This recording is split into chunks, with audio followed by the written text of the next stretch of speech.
Welcome to the Unapologetic Truths Podcast. We're your hosts, ArmaniTalks and LifeMathMoney, back with a special guest today. The current guest is a bodybuilder, a writer, entrepreneur. Please put your hands together for Matt Stevens. What's up?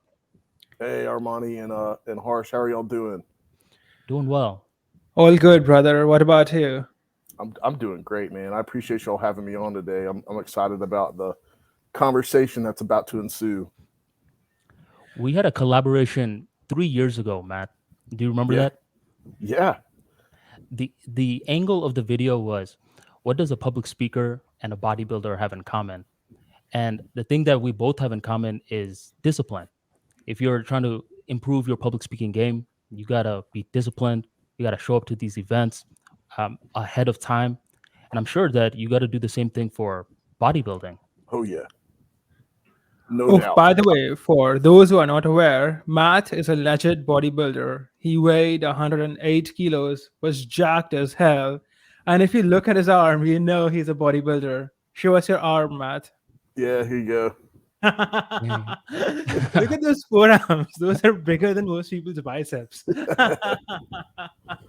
Yeah, it's been several years of hard work, man, and no, you're absolutely right, Armani. It takes a you can't do it without discipline. I mean, you can't do anything that's worthy without discipline. Like anything that's worthy is going to take hard work, and if hard work is involved, consistency is involved, discipline is involved.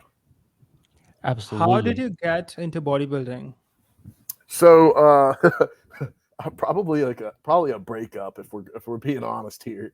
But I think breakups create a lot of bodybuilders, bad breakups. But no, I I basically I had worked out almost for my entire life. Ever since I was 12 years old, and living in Alabama, they're really serious about football, and they had a great program where I lived, and so they when you're really young, they don't start you off on a killer workout program. They just teach you the basics and the technique and whatnot. But anyway, I trained all throughout high school and a little bit after high school, but I also played music, and I got into a few bands when I was out of high school, and I moved up to Tuscaloosa to go to college. It's the University of Alabama, and Roll Tide, and played music up there. And at first, I was doing great, but eventually, and long story short, I kind of went down the wrong path and totally just ruined my life, and hit a rock bottom moment, and that was a breakup that I went through was kind of the the epitome of that point. And so I looked By at the my way, Matt, if you don't mind me asking, how long was the relationship before the breakup? I think it was a year. Okay. So, but anyway, it was rough just because of the circumstances. Like I was getting cheated on and all this. So it was difficult, and I didn't know anything about women at that point. I didn't. I really didn't.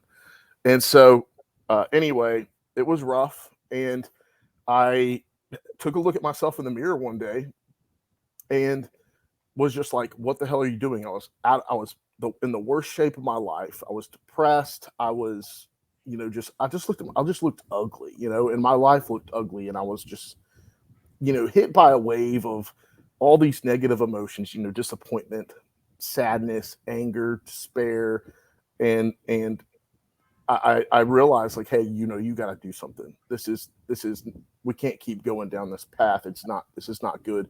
You got to turn this around. And so I said no more, and I, decided at that moment that I was going to change things. And the first thing that I knew I wanted to do was to fix my body because, like I said, I was in the worst shape I had ever been in, and I stopped working out for it was like 4 years. But because of this moment, I was like, okay, I got to get my body back in shape. So the first place I knew to go was the gym and start lifting again. And that's what got me back lifting. And I made a good transformation at that point, and I felt better. I got my confidence back. I looked good. Women were paying attention to me again. And so I got into another relationship. And at the end of that one, it was also kind of a bad breakup. And I was like looking for, like, I think guys, like we do one of two things. We either, just we just give up, or we find something, and we push forward. We use that pain as kind of fuel, and that's what Hmm. I did. Is I used that pain as fuel, and I got into the gym, and I knew that I had always wanted to be like just shredded. And I saw the guys, that were on stage at bodybuilding shows, and I was like, that I want to get like that.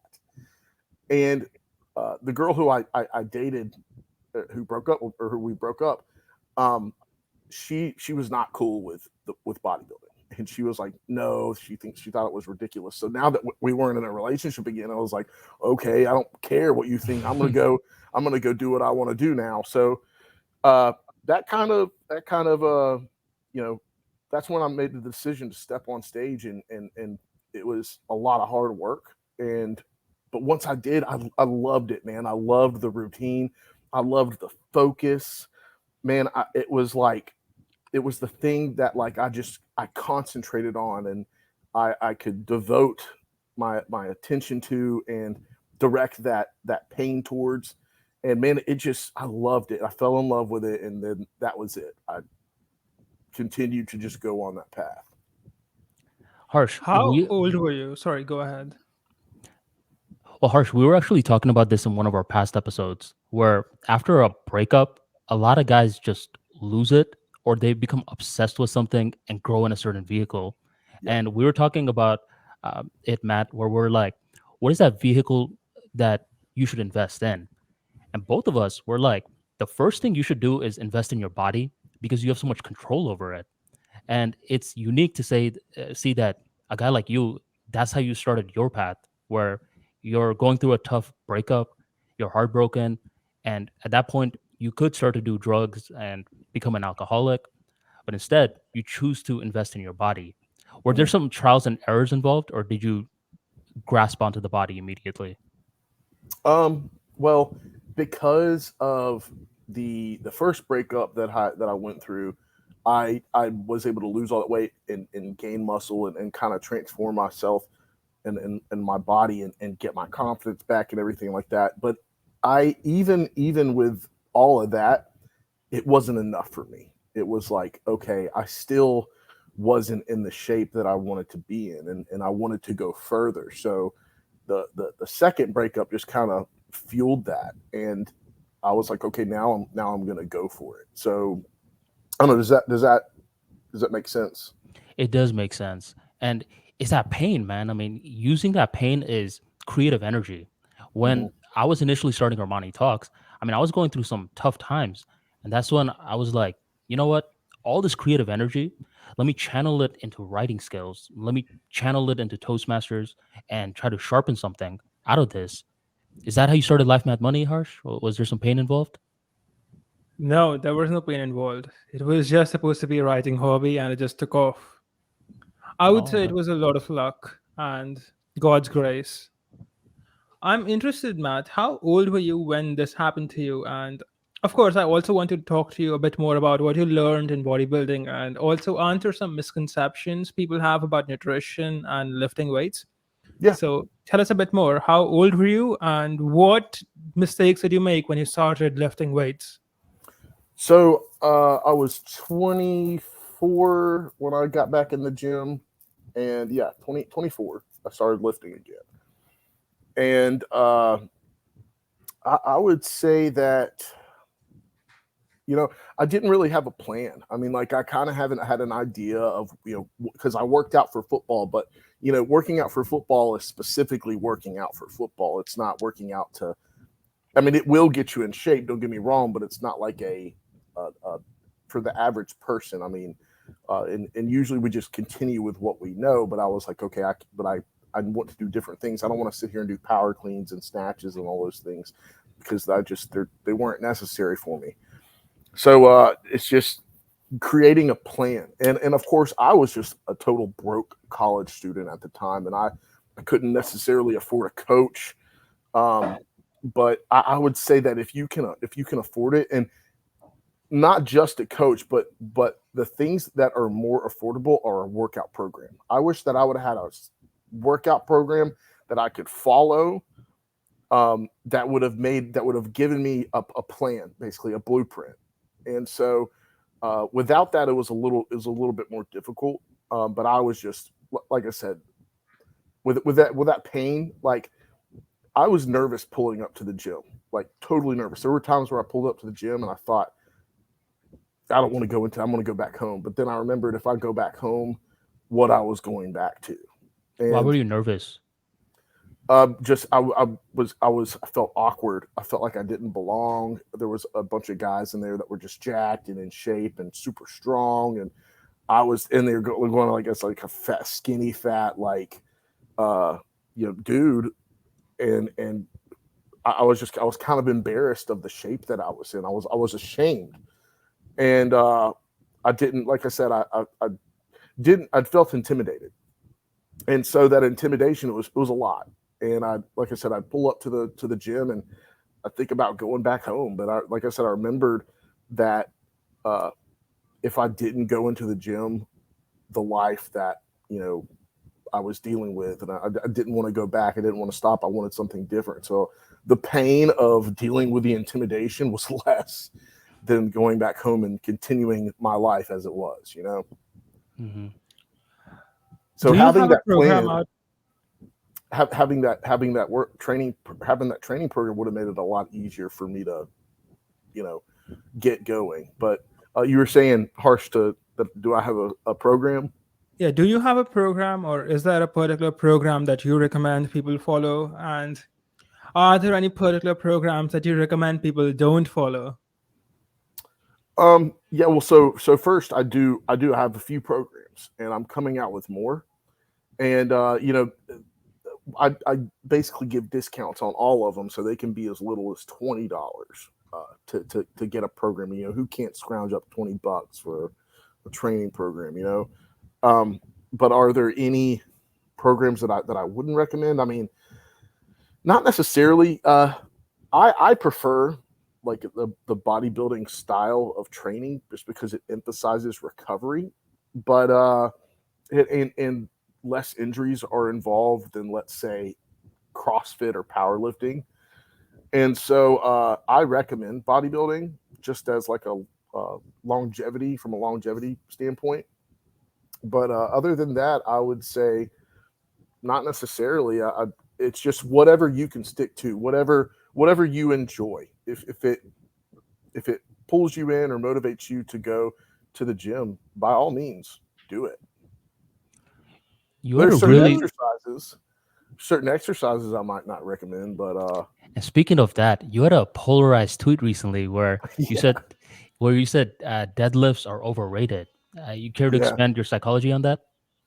Yeah, I just don't think they have much functional value. I mean, like, yeah, you're picking up a lot of weight on the floor, um, or off the floor, but it's like, what does that translate into, and what's the point of it?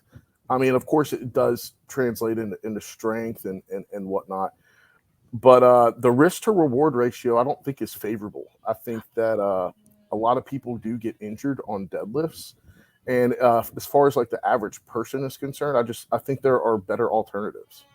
You were one of the first people that I saw write that. Many times I think that because normally whenever I'm watching these fitness YouTubers or any sort of fitness people, the one thing that they keep on saying is you need squats and you need deadlifting.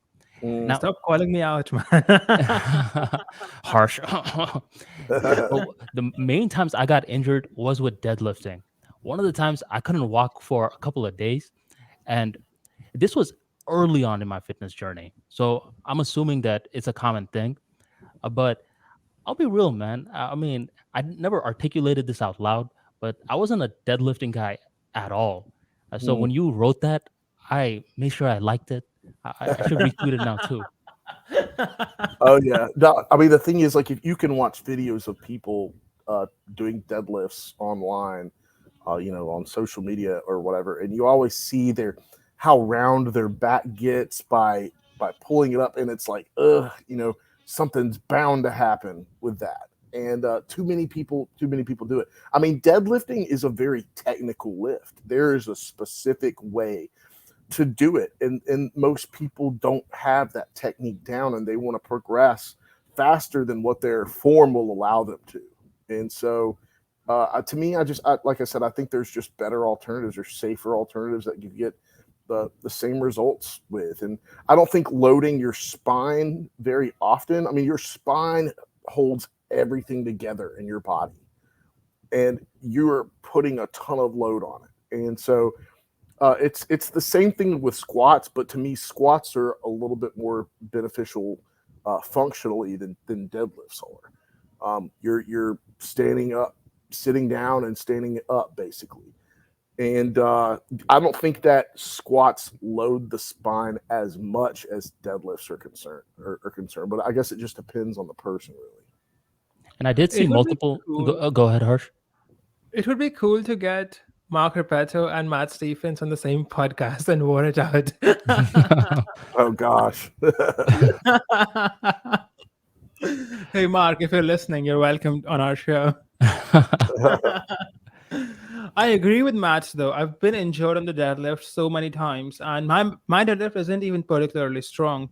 My max deadlift is about 3 plates, so 140 kilos. And like if I take a month off and I just deadlift again, say even 100 kilos, I will get injured. The thing is that the injuries get better though. So I don't know what the long term consequences are for these things, but the starting strength guy assures me that this is normal. So, it is how it is. Yeah, I mean, it depends on the injury, but if you like slip a disc or something, that could be life changing, And it's happened on deadlifts before when you slip a disc, and then that disc could rub up against a nerve for the rest of your life, and that's you don't want to deal with that. One of the first times I got injured, I heard this scrunching noise, and I thought that's what happened. That might. Hey, Harsh, it's echoing. Oh, one sec. Let me Uh, reduce the volume a bit. Hold up. well, that's what I How thought about now? happened. Now it's good to go. That's what I thought happened. I thought something happened with a disc. I didn't know. All I knew is that you're right when you're saying that the spine holds everything together. Because when I couldn't, uh, when I couldn't feel good on my lower back, Matt, it was hard to walk. It was hard to get in the Yeah. shower. It was hard to when you lie down. You're Yes. second guessing if I should get up. You're like, okay, I'm lying down watching TV right now. Absolutely. Do I really need to use the restroom or can this wait? And Yeah. these small little decisions are now plaguing my mind because my back hurts so much. So after that, I still did deadlifts. I got one of the gym coaches in the gym area. Uh, for some reason, I never liked it too much. Now I saw people asking you in your tweet, like, "What's a good replacement?" And you asked what their goals are. Mm. But do you have, let's say, someone's goal is to um, get stronger? Do you have a replacement instead of the deadlift? Yeah, I mean but that's the thing is like even just get stronger is pretty general. Hmm. And because here's the thing is you could get stronger in anything. In like overall strength, I mean, like how are we measuring that, and so on and so forth. Like I'll give an example, a different example. A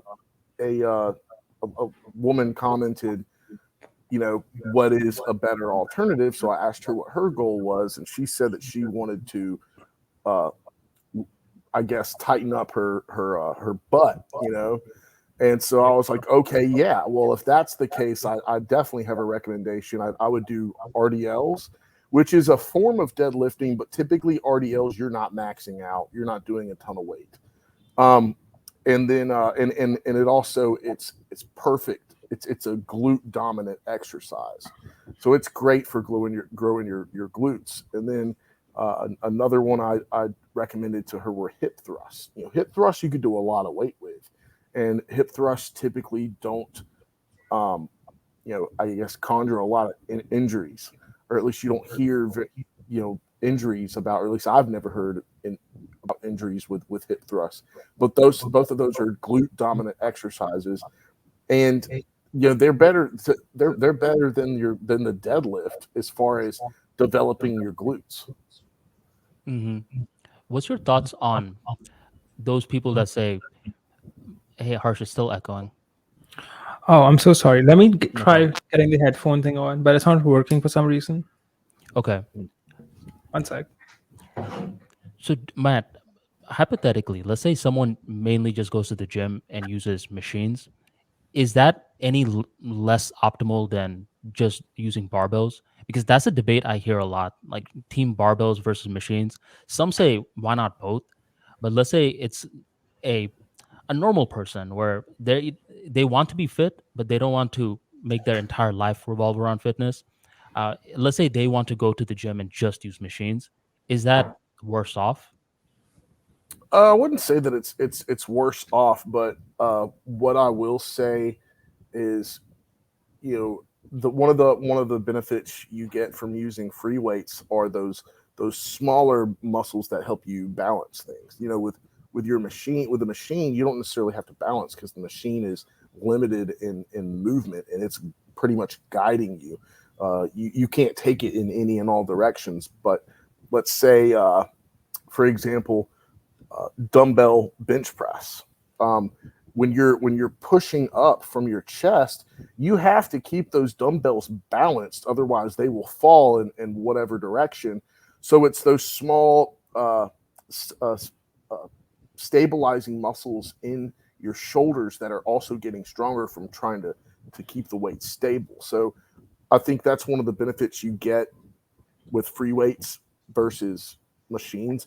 But I still I'm probably in the camp of why not both, Hmm. because typically with a machine, and depending on how heavy the weight can go, you're able to do a little bit more weight because you don't have to stabilize and you don't have to worry about the weight falling in one way or another. So if it's like a plate loaded press, that's still considered to me a machine. So you could load it up however heavy you can go, and typically would be able to do more weight than you would be able to do with free weights. Mm, okay, that makes sense. Is there a certain core group of workouts that you say must be in your practice? Um, that's a good question. I mean, I guess that would depend on the person. And also what the goal is, because I See, don't this is think how I that. know. This is how I know you're an expert, Matt. When someone becomes an expert, when others ask questions, they'll normally say it depends because there's so much nuances that's in your mind. Mhm. So, no, that's how I know you're an expert.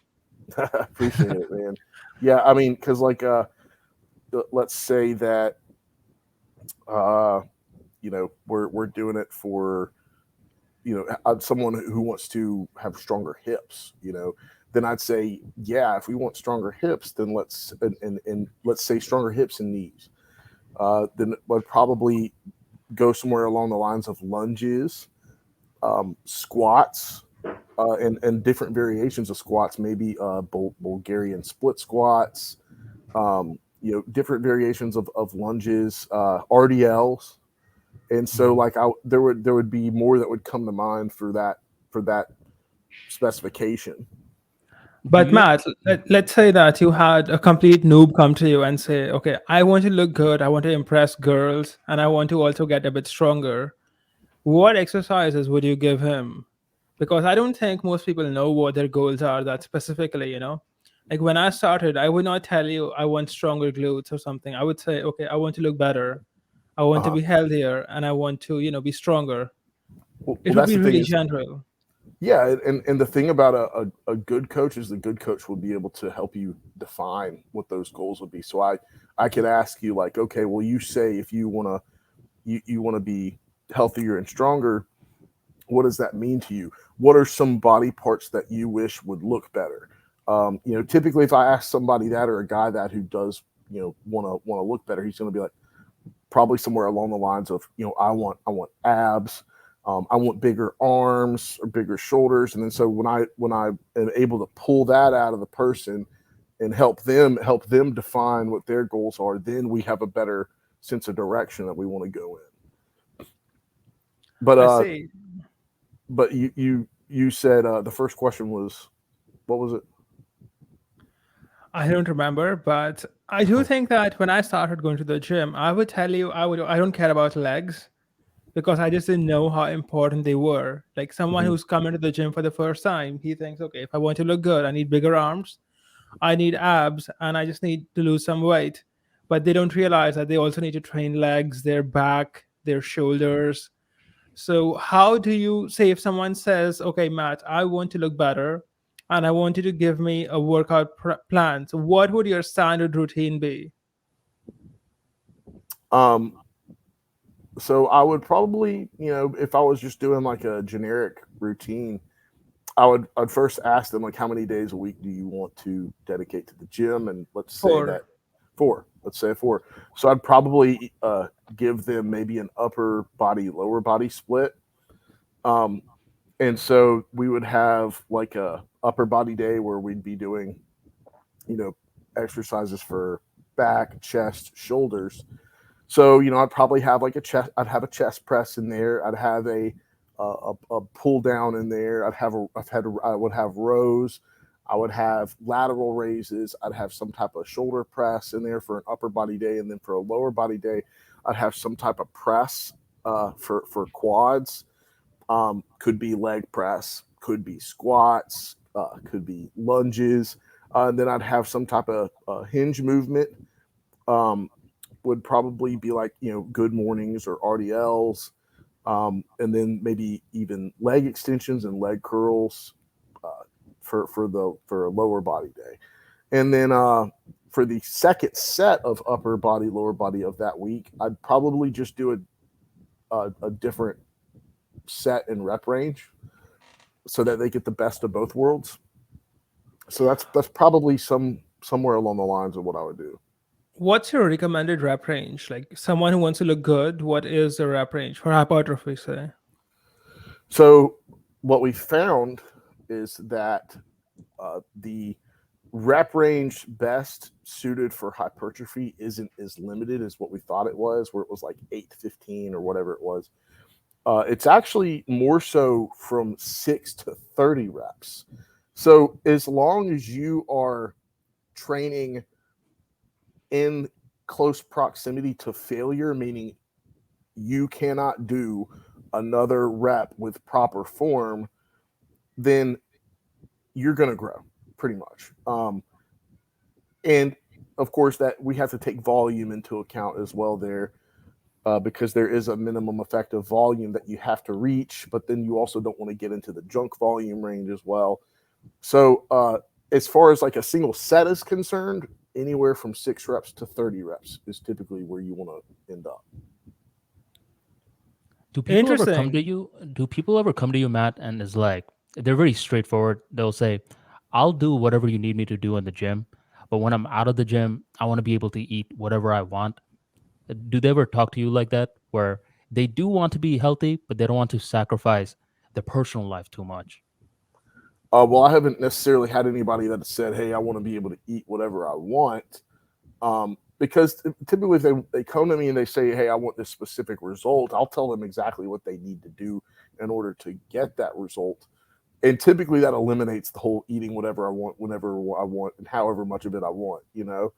Um, and so if they just want a training program, I mean, I could just give them a training program and not do the diet. Hmm. But but yeah, I typically do communicate the expectations to them, like, hey, this is what you're going to have to do if you want this result. So I've never really had anybody come to me uh, with requiring those circumstances. Hmm.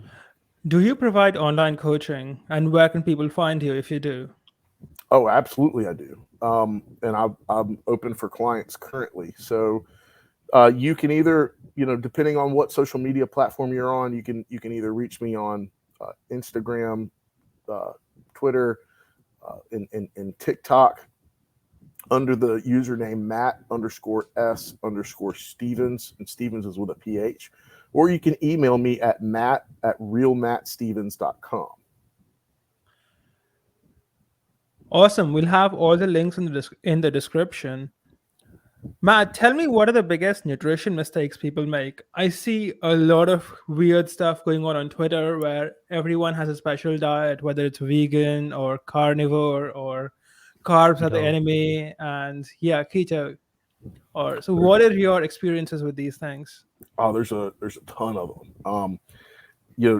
Typically, I'd say one of the most common ones is where they're eating great throughout the entire week, but then the weekend hits and they, start dropping all the habits that they kept throughout the week. And that's the reason why they're not seeing any results, is because they're not doing everything on the weekend that they were doing throughout the week. So it's inconsistent in that manner. Another one is, like you mentioned, where they eliminate carbs. Yeah. If you eliminate carbs, you're going to see results quick, but eventually they're going to slow down and they're going to stop because, number one, the reason why you saw quick results like you did is because you didn't necessarily lose all that weight and fat. You lost it in water, because carbs retain water, in your muscles. So they make your muscles look bigger because of the water that they pull into them. And so even when you do lose that weight, you kind of will look a little bit more deflated. But it's not all fat. And so they think that they've lost all this weight and that's progress. The scale is showing me that I've lost 15 pounds in the last 3 weeks or whatever it is. But like I said, really it's mostly water, and then it stops. And that's usually what people see is it cuts out. They lose momentum, and then they're like, why is this not working anymore? It worked so well at the start. And then they reintroduce carbs again, and they gain a lot of fat back because they start eating the way that they did before they got started with their diet. But also it kind of takes away the intensity of their workouts, because carbs they provide the preferred source of energy for our body. And so that's one mistake that people make, is eliminating carbs. And also I'd say eating mostly processed foods. I think I would say at least 80% of your diet should be made up of whole foods, nutritious whole foods. And most people want to eat, things that are in packages, that people that have or things that have multiple ingredients in them, like, let's say for example, Pop-Tarts, and things like that, where it's got an ingredients list on it. When you go get Whole Foods, they don't have an ingredients list on them. That's just the food. If you get a steak, what's in the steak? Steak. If you get an apple, what's in the apple? Apple. What's in a potato? A potato. You don't need an ingredients list. So food with little ingredients. Yeah, food, and it doesn't need one. So I'd say making sure that you're getting enough nutrients through the food that you're consuming. And How do you define 80%? Like, when you say have 80% of your diet through whole foods, is this by calories or number of meals, etc.? Yeah, calories. So 80% of your calories at least. I mean, 90% is even better, because here's the thing is, having certain processed foods isn't going to kill you, and it's okay to have a treat every now and then. Like, if you want a piece of pie, during the week, that's fine. Fit it into your diet, and as long as you're consuming mostly whole foods around it, it's totally fine for you to be able to have a treat for yourself. And so it's calories is what I base it off of. What's your take on protein? Because I hear some people say you need to get 2 times your body weight. Some people are like, no, you need just 0.8. What's your take? Let's say I'm trying to bulk. I'm 185 right now. I want to get to 200. How much Matt, protein do I need? please start this answer by mocking the people who say 0.8. Please. Yeah. Well, I mean, the thing is, It's really just comes down to simplification. So the reason why they're saying zero point 0.8 is because, okay, so for example, I go off of lean body mass. So lean body mass is your total weight minus your weight and fat. So it's all the lean body mass that you have in your body. So it's basically everything in your body that isn't fat. So let's say you're 20% body fat. Well, 80% of your weight is going to be lean. It's lean mass. So I'm going to take that lean mass and then multiply that times either, it's going to be a range between 1.1 to 1.6 Wait, are we talking pounds or kilos? pounds. Okay. Yeah, kilos. I'd have to do kind of the math, the conversion there. And I know people who I know it's frustrating for either camps, to try to do that conversion.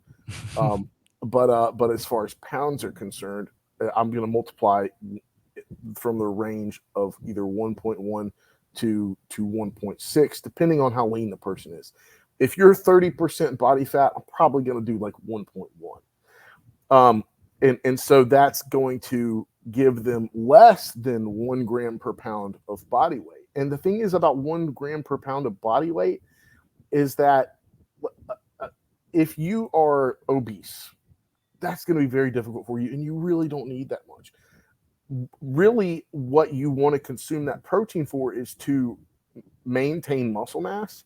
So why don't we just use the muscle mass to base our equation on, instead of all your weight, because the fat doesn't really count in that equation, and in my opinion, and I think what most other people believe as well. So we just take the fat out of the equation and go off of lean body mass and use that. But Matt, doesn't lean body mass also have things like bone and cartilage, which is not muscle, and skin? So Yeah, but how it's do you actually arrive at just muscle? yeah, so it still requires amino acids and protein.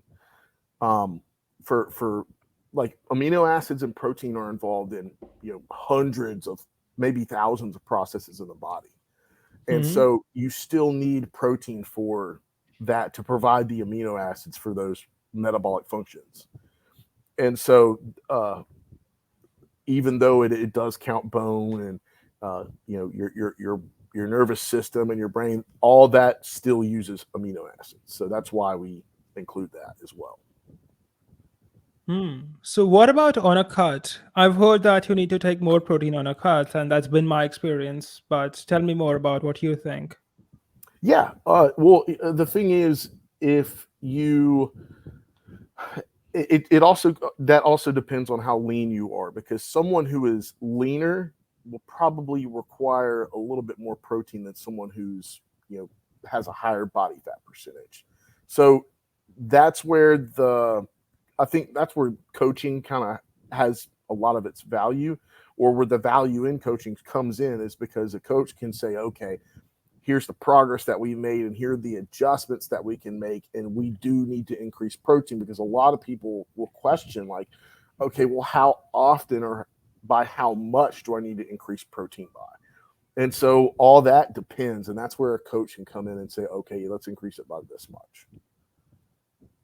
Hmm.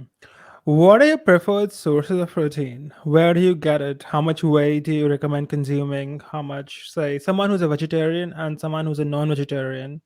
What are your recommendations? And feel free to mock vegans. That's allowed in our show. Yeah. Well, the thing is, uh, I like to get a wide range of protein sources, because they all offer different nutrients, and so, like, if you can throw in a little bit throughout the week, or different sources throughout the week, that's preferred. I'd never just go and just chicken or just beef. Um, I think that you should throw some beef in. I think you should throw some chicken in. I think you should throw some fish in. And as far as whey protein is concerned, that's supplemental protein. And even though it is the most bioavailable source of protein, you don't want to have whey protein at every meal, because the other sources, like I said, are going to provide nutrients that you wouldn't necessarily get with whey protein. And and I'm not talking about just micronutrients. I'm talking about or specific types of micronutrients like the phytonutrients, which come from plants, zoonutrients, which come from animals, and even micronutrients, which come from mushrooms. So all of those have different benefits and provide resources to the body that you would be hard pressed to get anywhere else. And so I like to throw in a mixture. You know how you said deadlifts, you don't really need it. What about vegetables? Do you need vegetables, or can you just replace it with a multivitamin? Oh, well, yeah, that's a good question. No, I think you absolutely do need vegetables because a multivitamin, one of the Dang. things that one, Yeah, vegetables are good. so one of I the know you like things them, Harsh. one of the things that vegetables and fruits offer that multivitamins don't is fiber and different types of fiber. And the reason why fiber is important, other than regulating your digestive system as far as like a you know excrement point is concerned, but regulating your gut microbiome, which is extremely important to your well-being.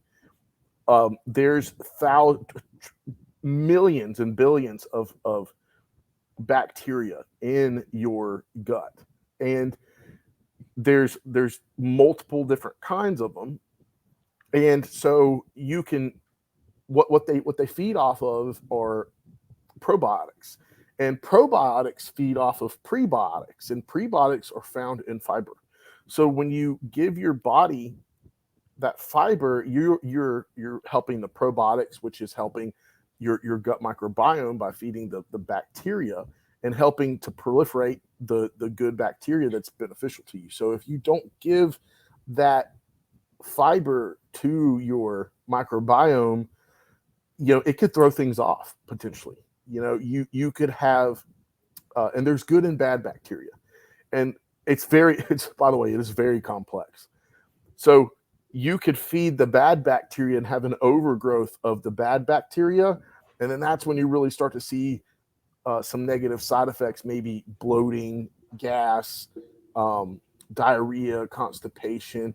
But even beyond that, a lot of people don't realize this, but depression, anxiety, even acne, and multiple health issues come from your gut and from an imbalance in your gut. And so your gut is extremely important. It's like when we talked about the spine earlier, the spine holds everything together. It's the same thing with your gut and all your systems. Your gut is where everything kind of originates. I think it's 95% of your serotonin is secreted in your gut, not your brain. And so that's why they say when you're depressed, it's not necessarily a chemical imbalance in your brain. That could have a lot to do with your gut, and so your gut is extremely important. So that fiber is definitely going to help to keep everything in balance.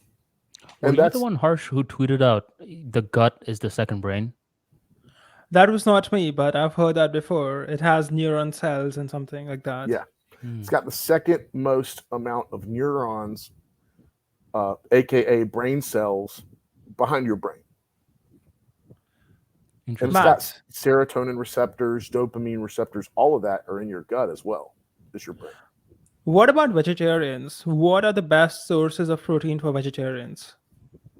So for vegetarians, I would say things like chickpeas, uh, uh, what is it? Lentils, I think, are a decent source of protein. Even though you'd have to consume a lot to get the amount that you need. Yeah, but That's there's a why, lot of calories though. yeah, and I highly recommend vegans to get a plant based protein uh, supplement, because that way you could get the supplement that you need in a day. Tofu. What else has a lot of or at least a decent amount of protein? Because you have like pea protein, you have soy protein that they could get. Was it Um, paneer? Wait, Paneer? what are your thoughts on? Please answer your question. We'll get on the soy topic too because you mentioned it. mhm. Yeah, well, I mean, soy. Of course, you hear the whole term "soy boy" and things like that, and there's a lot of controversy that surrounds that topic, and I honestly don't even I can't even formulate an opinion on it just because of the amount of evidence that comes from both sides. And there's evidence that has shown that it shows no effect on your hormones. But then there's other evidence that shows otherwise. And so it's a little bit difficult, but I would say that I probably lean more towards avoiding it as much as possible. I don't think a little bit is gonna hurt you by any means. I think soy can provide certain other nutrients that are okay for you. And do I think consuming a lot of it is a good idea? No, but I also don't think consuming a lot of anything is a good idea. And the threshold of what is considered too much is different for everything. But for soy, how are you really going to determine how much is too much? And I think a little bit of it is overblown. We have so many other environmental factors that come into play as far as hormones are concerned. It's not just limited to soy. And I'm not a fan of soy milk. I wouldn't drink it. I'm not interested in drinking it. I'm not a fan of taking soy protein when I could just have whey protein, which is the most bioavailable form of protein there is. But if you're a vegan or a vegetarian, soy is probably one of the better choices for you. You're limiting yourself anyway, so you're limited to it. Just as a side note, I remember hearing this, that it's fine to have soy if it's fermented. That's how people originally had soy, like tofu. But how it's made in processed foods is that they don't ferment it; they just like ground it up, and that's the soy that's bad for you. Now, Oh, of that's course, interesting. I don't know how to verify this, but yeah, if you take traditional cultures like Japan, they always ferment the soy before you can, using it. Like the soy sauce is fermented, tofu is Mm, fermented. But when companies use the soy to mass manufacture products, they use unfermented soy. They just use the raw bean, which mm. is like an anti-nutrient, which it prevents your body from absorbing a lot of other things. Wow. Okay. I see. I hadn't heard that before, and so that could make sense. Because yeah, soy has been used for hundreds, if not thousands, of years, and so especially by the Japanese and whatnot. So if look at them. I mean, did they Hikomori. did they have a bunch of soy boys going around? I mean, you had the samurai. Like they consumed. Those were some of the deadliest Badass. men, badass men ever to have existed, and they consumed soy. So there's something doesn't add up there. And so that would make sense if there was something different that they were doing with their processing. Then yeah, that could be the case. It could also be quantity, they might just be eating very small amounts of soy. We just don't know what Japanese diets are like. At Mhm. least I've never had Japanese food. I've heard it involves a lot of fish, though. It's delicious. It's great. Yeah, it's got a lot of fish. Sushi is one of my favorites, man. Matt, you like sushi? I was literally just gonna ask you. You like sushi? Love sushi. Harsh, we got to get you on sushi. And Man, part of I am that, a vegetarian. Oh yeah, wait. But you could eat fish, right? Or is that I've tried further? it, but I Mm, don't. I prefer not to. mm. yeah, and that probably prevent you from doing it. But no, I mean, like part of me, like I'm half Italian, and so Italians live right on the Mediterranean. They consume a lot of fish as well. So that's probably one of the reasons why I enjoy it. What's your take on alcohol? Do you recommend cutting out wine, beer, liquor completely, especially if you're trying to be serious about fitness? Yeah. And here's the thing is, some people will bring up the argument that alcohol has some medicinal properties to it. And it's like, yeah, but that's for certain ailments. And that doesn't happen every week, you know? That doesn't happen every night. You don't need to crack open the wine bottle every night for medicinal purposes. Like, give me a break. You can abuse medicines, and so, Hmm. uh, and so, uh, here's the thing about alcohol is there's little benefit. there's little benefit to it. It is a stressor, number one. No, number one is it's a toxin, and you're putting a toxin in your body, and your body, once you introduce that toxin to it, its number one priority. I mean, it'll shove everything else to the side, even fat oxidation and other metabolic functions as well, to get rid of that toxin. And so you put fat loss on hold, you put muscle protein synthesis on hold, you put a lot of things on hold, and you knock your hormones out of balance, and you put a lot of stress on your body. It ruins sleep. I mean, there's so many different things that alcohol does, so many negative effects that alcohol has, that yeah, I wouldn't recommend it at all. I don't consume any of it, just because of that. Like there's really no benefit. You think when you go to sleep, or you think that when it helps you go to sleep at night that it's helping you sleep, but it doesn't. It prevents you from falling into REM sleep, which is the important sleep that you need to be getting. And that just increases the amount of stress on your body, which it also ruins your gut microbiome, like we talked about. And so there's so many negative side effects. I think alcohol is one of the worst drugs out there, and the fact that it's legal, and something like marijuana, or even mushrooms and things like that for medicinal purposes, it blows my mind that that's not legal, but alcohol is. Because I don't know, like, people get DUIs or they kill people when they're driving drunk. I mean, it's just, there's so many different things about it that is just, it's a net negative in my opinion. Interesting. Do you ever have that one moment when you're, let's say, going to a wedding, and it's one of those weekend weddings? And I know you just mentioned you're half Italian. I know the Italians love the sippy sip every now and then. Oh yeah. Do they try to convince you to drink, Okay, especially because of it's a wedding? so the only exception I will make is occasional. So if it's a special event, that's the only time when I'll say, okay, yeah, I'll have some drinks. Like if like one of the last times I drank was when my brother got married back in November of last year. I was like, okay, yeah, I'll drink that night because it's a special event and whatnot. But I'm not going to do it like once a month, or that often. If it's I will only hold it for special events. If it's a Christmas dinner, I'll have a glass of wine, or with something with dinner, with my family and things like that. So that's the only exception that I make for myself. Gotcha. Why does alcohol have 7 calories? Like, what does it actually contain? If you take fat, protein, carbs, protein has 4 calories a gram, carbs have 4 calories a gram, fat is 9.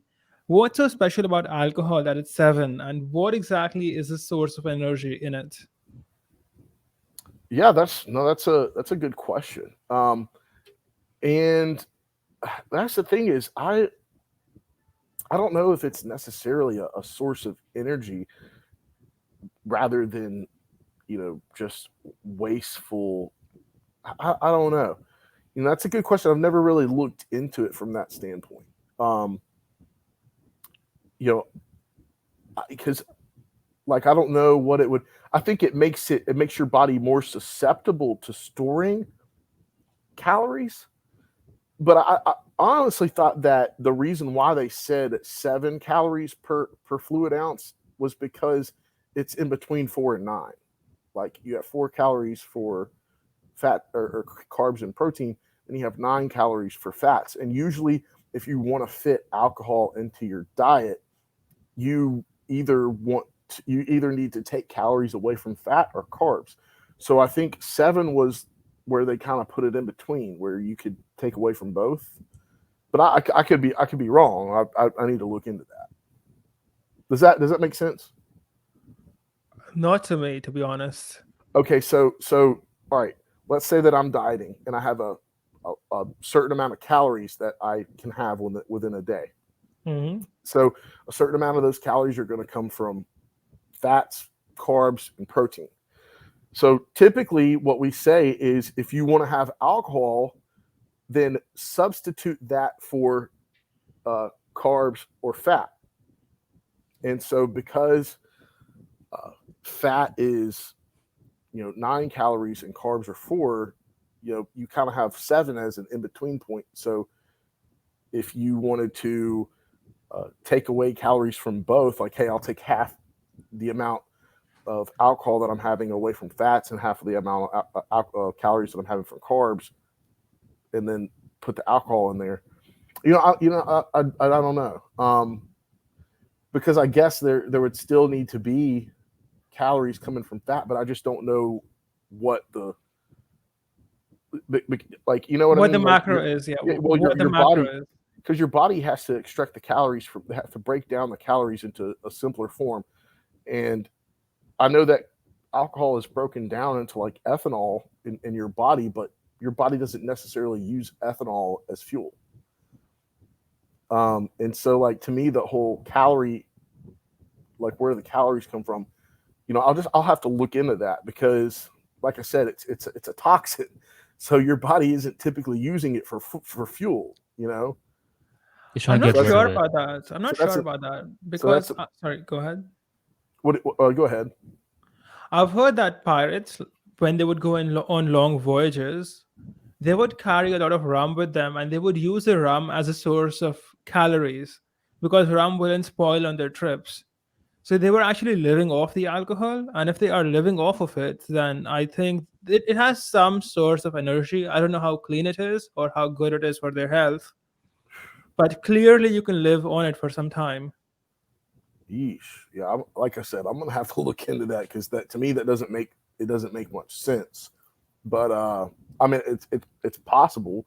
But I'm glad you brought that up, because that's interesting. I need to look into it. You mentioned that alcohol compromises sleep.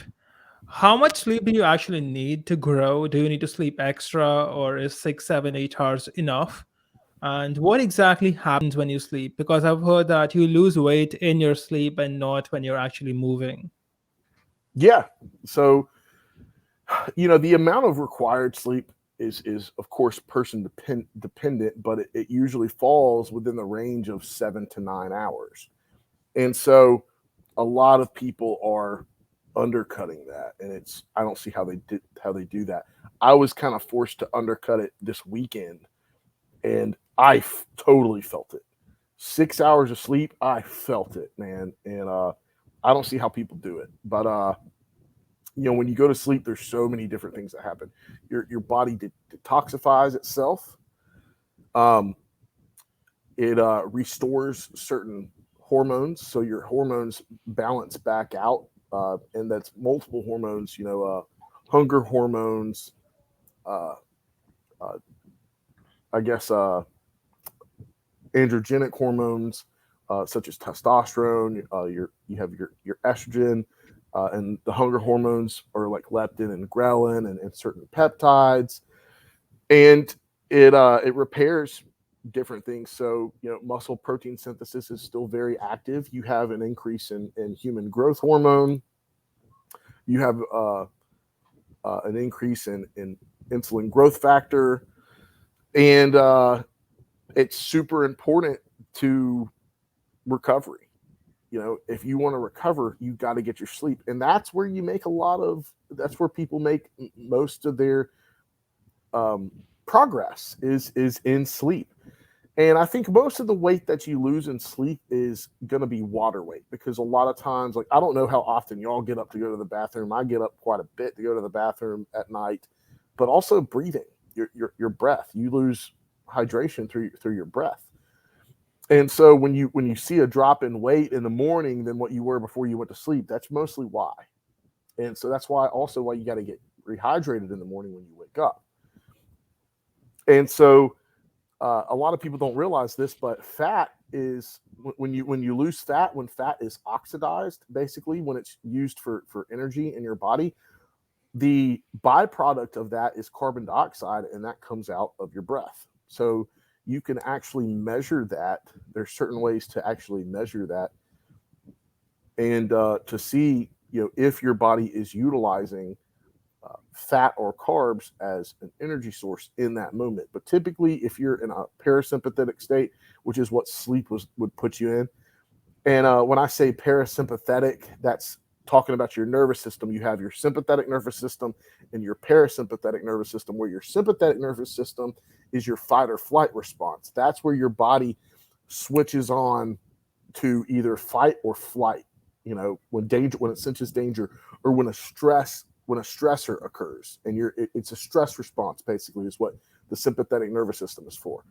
And your parasympathetic nervous system is the other end of the spectrum from sympathetic, in that it's more of your rest and digest uh, uh, kind of a switch.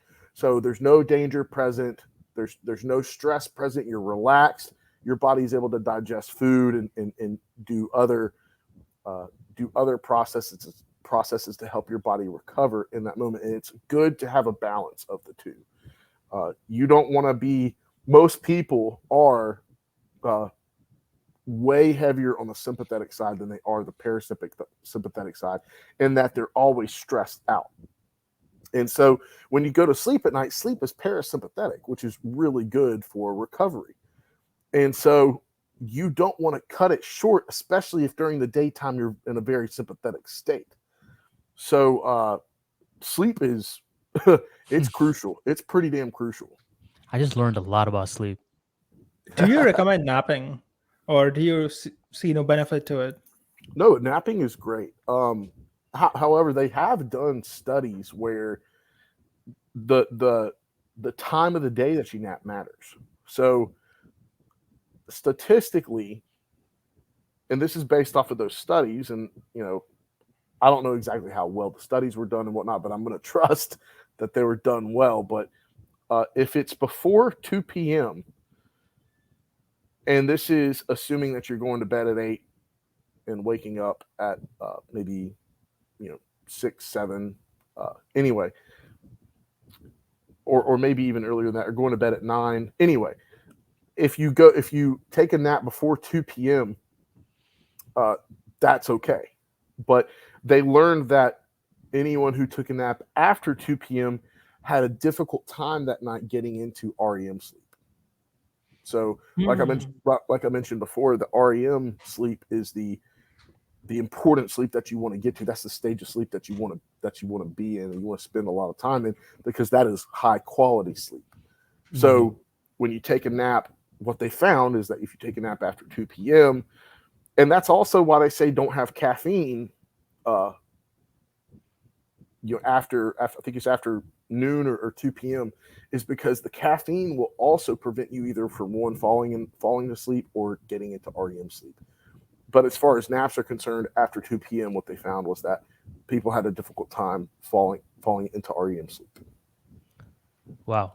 So as you can tell from this conversation, Harsh, Matt, being a bodybuilder requires a lot of work, a lot of variables that you have to align. I was one time reading Arnold Schwarzenegger's autobiography. It's called Total Recall. Do you know who Arnold Schwarzenegger is, Harsh? Yeah, I read his book, the other one, The Education of a Bodybuilder. Right. So in his autobiography, Matt, he was talking about in the 60s, 70s, when bodybuilding was becoming on the rise, there was a negative perception regarding it, where the masses didn't necessarily know about bodybuilding too much. And they would have a lot of like, oh, these guys are freaks. These guys are surprisingly, like they would say homos. Like they'll keep calling them gay. That's what Arnold Schwarzenegger brings up in his biography. So he was like, I want to change the perception regarding bodybuilding. And that's why he was making a splash in the 70s. And he was saying that a lot of bodybuilders, due to the discipline that it requires, end up becoming loners, because a lot of them go in the gym at night. Then, they're training in the dark. And by the time it's up for the show, that's when they show themselves.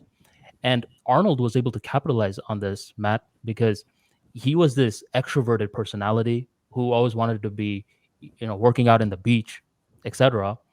But would you say that the intense level of discipline that it requires to be a bodybuilder can lead to a loner-like tendency? I don't know if it's the case nowadays, but in the 70s, there wasn't a huge bodybuilding community. But Right. nowadays, I mean, how often do you really see bodybuilders? Yeah, I think the circumstances are a little bit different. I think just because the popularity wasn't to the level that it is today, of course, back then, that yeah, uh, you would be a loner just because of the lifestyle that it required, and most people just they didn't understand, and people were just kind of different back then. But today, I think it's more of a cultural separation. So you have people because here's the thing, 70% of the population in the states is they're obese or overweight. They don't watch out for their health. They don't give a damn about their health. They'll go eat whatever the hell they want, however much of it they want, whenever the hell they want. But with bodybuilders, you have to be more disciplined, like we mentioned. So you're being more methodical in your approaches, and you're abstaining from certain things that the average person isn't. And so you it's just with anything, they say, uh, show me your 5 closest friends and I'll show you your future. But it's the same thing when it comes to health as well. If 5 of your friends are overweight or obese, chances are you're overweight or obese. And so you Hmm. you you you don't necessarily understand the other person as much. Like for me, I don't understand why people, eat the way that they look, and have, and they're okay with having out of shape bar, being out of shape and unhealthy. And then they look at me and they don't understand why I don't eat whatever the hell I want, whenever the hell I want, however much of it I want. So there's a disconnect there, and I think it's more cultural. And that's from traditions, uh familial habits, meaning when you were a kid, what did your parents instill in you as far as habit is concerned? And there's multiple factors that come into play. But excuse me, for the most part, it's like I said, it's like a cultural separation, and you know mindset, and all of that. So I think that's kind of where the disconnect comes in. Gotcha. Is that Matt, it? how? Is that, Go ahead. I was going to say, does that answer your question? No, that answers it perfectly because I mean, well, you did bring up another good point that I wasn't even expecting, where we do talk about you are the average of your 5 best friends, but we don't really talk about the health side of that. Where a lot of the times when I'm going on a diet and my friends are like, "Hey, man, today's the Golden Corral day. Let's go to the buffet." I'm like, "Man, I can't do it."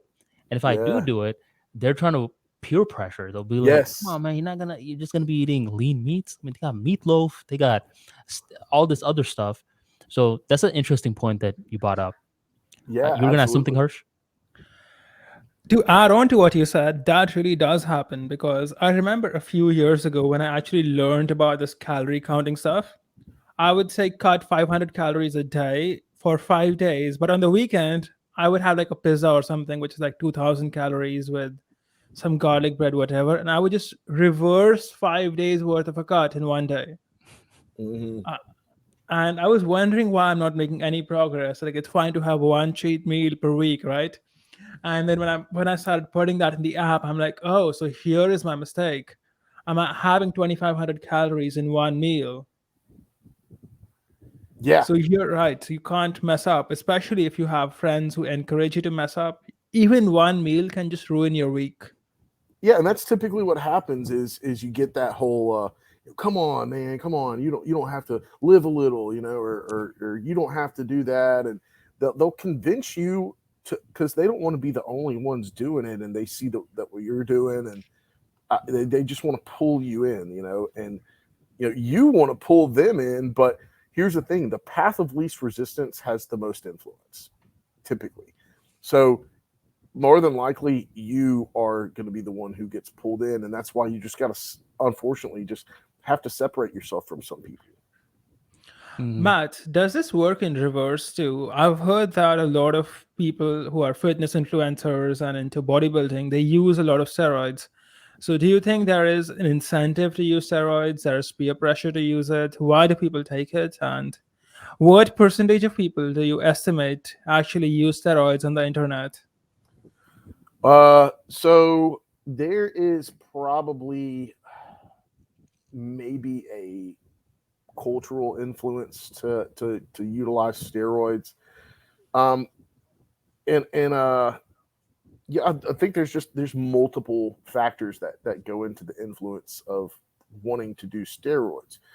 Is it something that I think friends kind of peer pressure you into? No, I don't.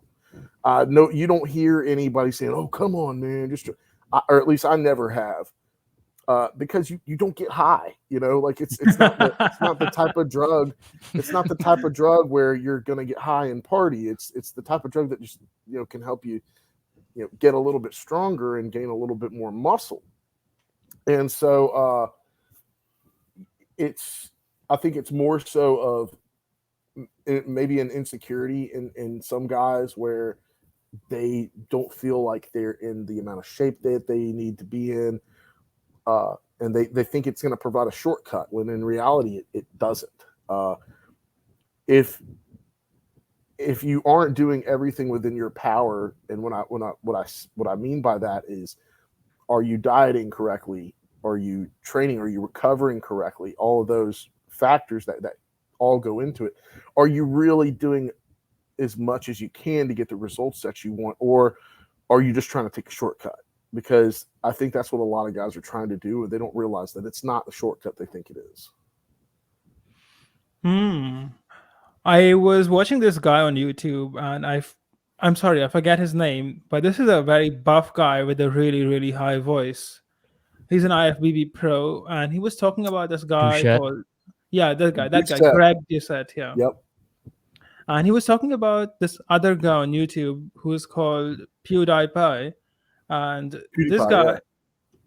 Yeah. this guy is apparently exposing people on the internet for saying that it was all hard work when it was really a lot of steroids. And apparently a lot of people, I Which think one? PewDiePie. Oh, Pew- how did you PewDiePie, right? PewDiePie So was the one that's doing the exposing. yeah, he made a Okay. video essentially exposing a lot of fitness influencers, like these guys are on steroids, like no one can get these results in 6 weeks or 8 weeks or whatever. And yeah, so what percentage of these fitness influencers are on steroids, and how do you actually know? Because I remember, like, this was many years ago, and a girlfriend of mine was like, "Hey, why don't you look like that?" And I'm like, "I can't. Like, that's not possible unless I take steroids." And they just have no conception of what a steroid body and what a regular body looks like. Mm-hmm. So, there's really no way to tell just by looking. Some guys really are just gifted genetically, and uh, some guys are lying.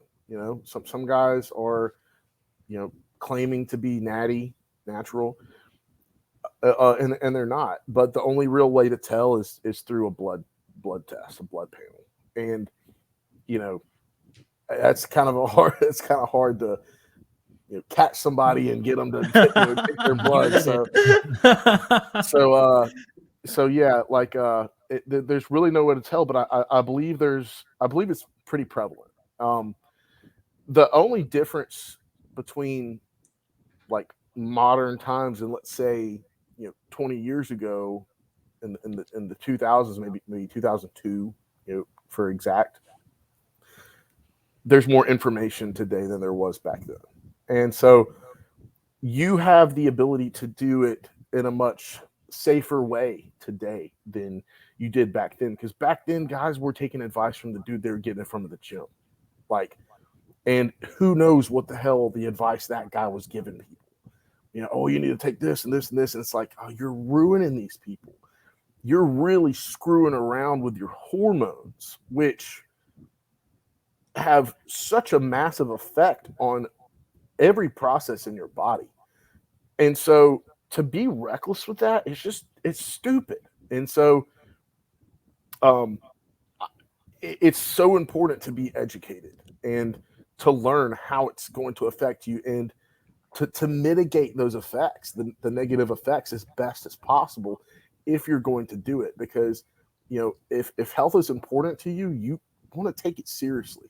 And a lot of these guys are just they're they're deciding to take a jump into the deep end without doing their due diligence. What are your thoughts on TRT? I've heard it's really good, especially for older people. Yeah, so I think TRT is the future. You know, I'm sure you've heard the statistic that within the last 40 years, average testosterone levels have tanked by 1% every year. And today, the average 21, I think it's 21-year-old males' testosterone levels are the same as the average 65-year-old man in 2001. Like, That's insane. yeah, that's insane. And so you're having a lot of guys that are having low testosterone these days. And testosterone is so important for men and women. Why And is it women. so low for men? All right, so there's multiple factors. I think environmental factors come into play. Like we have a lot of endocrine disrupting chemicals, EDCs, in the environment. We have a lot of stress. Everyone's really stressed out these days. This is a stressed out culture, and those two have a massive effect on testosterone levels. Nutrition, activity level, all of these play a major role in influencing hormones. So I think having too high testosterone is safer than having too low testosterone. You know, and that may be that I may just be jumping to conclusions, but I would rather have too high testosterone than have too low testosterone. Too low testosterone, or you're miserable. You have no energy, you have no focus, you have no drive, you're depressed. But I think too high, you can kind of mitigate the effects a little better. So I think TRT is super important, and I think not enough men are utilizing it. And I think a lot of men don't know how to get access to it, even though there's companies that have popped up everywhere that'll do it for like $20 a month or something. I don't know what the monthly expense is, but man, I think guys should take advantage of that, especially if your levels are low. You are missing out on a quality of life that it's just, why are you living with such a low quality of life when you can have this higher quality of life? It is really going to affect your quality of life to have normal or optimal testosterone levels. And it's the same thing with women too. So I don't know if women have lower testosterone levels than they did 40 years ago or whatever, but it affects women in the same way. And yes, women have a much smaller amount of testosterone in their body, but they do need testosterone. And so if their testosterone is low, it's going to affect them in a similar way. I've heard a lot of women nowadays have PCOS and PCOD because of the same factors, the bad diet, the Uh-huh. endocrine disruptors. But speaking of TRT, what is the process like? Do you have to inject it? Is it a pill you take? And what type of testosterone do you recommend? Is it ethanidate, cypionate, whatever? So there's a few ways to administer it. You have some doctors that will prescribe a pellet, and you have some doctors that will prescribe a topical ointment. And I just think the intramuscular injections are the better way to go, because you keep your serum levels, you keep them steady. I've heard that the pellet doesn't keep your levels as steady, and I've also heard that the ointment doesn't either. So I think the way to go is the intramuscular injection. And a lot of guys don't like needles and whatnot, but it's really not that big of a deal. It's really not that bad. It just takes some getting used to. Of course, you got to step outside of your comfort zone, as you do with anything, but it's so worth it. It is so worth it to feel better, and to have more focus, to perform better at work, to feel more, be more attractive to women, to keep a higher amount of muscle mass, to lose fat, and it's the thing that makes you a man. That's the number one thing that makes you a man. And so it's so important for men to have that. But those are the three main ways of administration.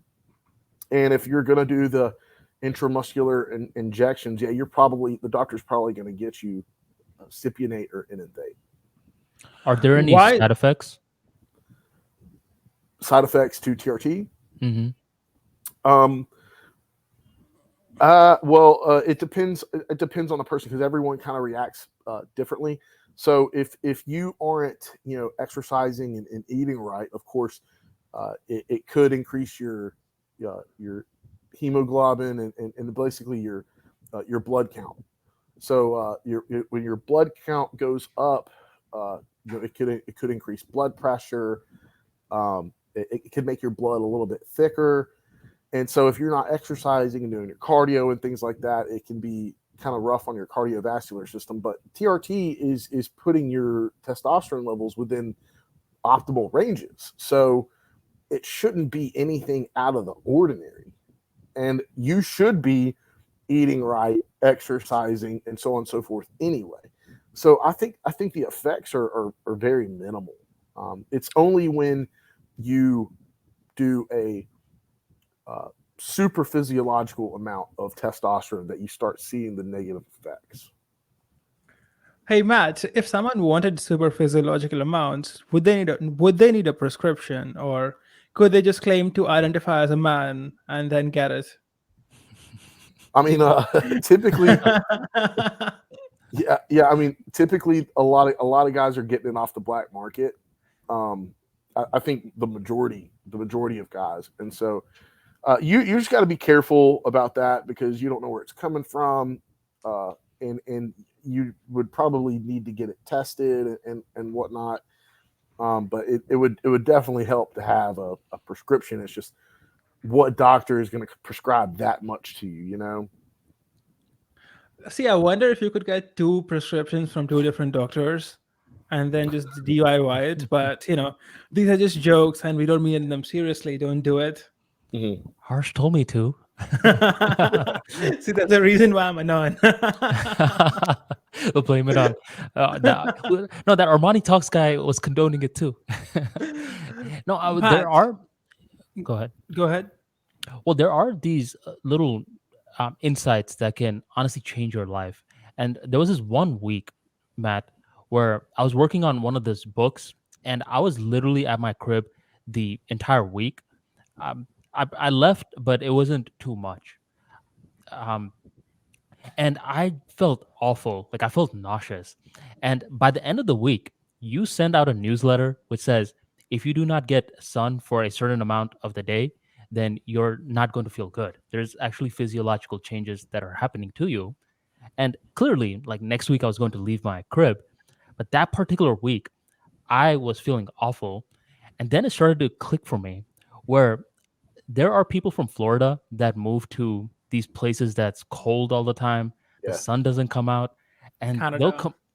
they'll complain, Harsh, or they'll be like, "Man, I feel sick. I feel nauseous," and the traditional Bengali advice is just walk it off. but they're just like, no, like something actually feels wrong with me. And it's because they're not getting as much sun. So when I get sun, that's one of the things I do early in the morning now. It's part of my routine. I feel so energized for the rest of the day. No coffee, Mm, none of that needed. And I feel for these guys that are living in these areas that they don't get any sun. I mean, how do you even know something like that? Like if you don't get sun, then you'll physically feel sick. yeah, no, that's the thing is, you're you just don't know. I mean, if you don't know something, you can't do anything about it. And so that's why it's important for people to educate themselves on, uh, health and wellness. Like and there's so much that goes on in the body, and there's so much to learn that I wish that doctors and other medical and health professionals were more educated on prevention as well, because mostly when you go to the doctor, you're beyond repair. You're at a point where you've surpassed the point where you can reverse things naturally, and now you need medication, and so sometimes not. You go in for a checkup and whatnot. Maybe your blood pressure's a little high. Okay, the doctor, he could do one of two things. He could either prescribe you a blood pressure medication, or he could tell you, hey, you need to get off your ass and start doing a little more cardio, start walking around more, and stop eating like crap. Mm-hmm. And a lot of doctors I don't think they do that enough. Of course they talk about, oh, don't eat high cholesterol foods, but there's so much more nuance than, don't eat red meat, and the red meat isn't unhealthy. It can be healthy. But I've always heard that the level of nutrition education that doctors get is very minimal, and Mm-hmm. that's not good. Here's what I've heard about Western medicine versus Eastern medicine is, Eastern medicine treats the root cause. Western medicine treats the symptoms. So Well, we attack the symptoms, where what we really need to do is we need to attack the root cause. And I think a lot of people are their own worst enemies in that as well, is if they do have a doctor that does try to tell them, hey, you need to start doing this and this and this, and it'll correct that. People don't want to do it. They don't want to change their lifestyles, and they're willing to die to keep their lifestyle. It's absolutely ridiculous. yeah. Um, yeah, go ahead. Well, a big part of it is with the mindset. I mean, that's where a lot of the root causes happen. And I'm sure you deal with this, where people could physically do the act, but that doesn't mean that they're going to have the consistency to do it even when you're not there. Mm-hmm. And I told Harsh this story a few episodes back, where I have this one buddy who, whenever his dream goal is to get to 175. Anytime he's getting close to it, let's say he'll start off at 225, he's coming down to 215, 205, he's lowering, he's getting very close to that 175. Suddenly, what happens is he's like, I've been doing so good. I need a cheat meal. So he'll go Mm-hmm. to Checkers for the entire week. He doesn't have a Oof. cheat meal, he has a cheat week. Ugh. And that week turns into another week. And right when he was on the verge of hitting 175, he balloons back up to 235.